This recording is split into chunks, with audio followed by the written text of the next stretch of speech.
पूरब पश्चिम मुँह घर दुल्हा चलू ने को बार चल के देखू ने भीतर को बार के रंग दूल्हा चल के देखू ने भीतर को बार के रंग दूल्हा देखू को बार के लिखाई पूर्णी पात के सजाई आखन कनिया रहती आहूँ संग को बार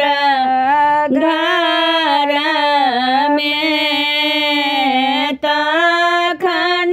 कनिया रहती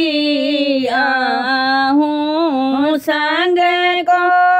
बार घर में देखू बाँस के लिखाई ओही पर सुगा मरराई तखन कनिया बजती आहूँ संग को बार घर में तखन कनिया बजती आहूँ संग को बार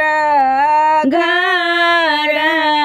में ऊपर चांद सूरज के बास नीचा बर कन्या के बास आई कनिया हंसती आहूँ संग को बार घर में आई कनिया हंसती आहूँ संग को बार घर में पूरब पश्चिम मुँह घर दुल्हा चलू ने को बार चल के देखू ने भीतर को बार के रंग दूल्हा चल के देखू। हमर गीत नीक लागत तो चैनल के लाइक सब्सक्राइब शेयर कमेंट जरूर करो।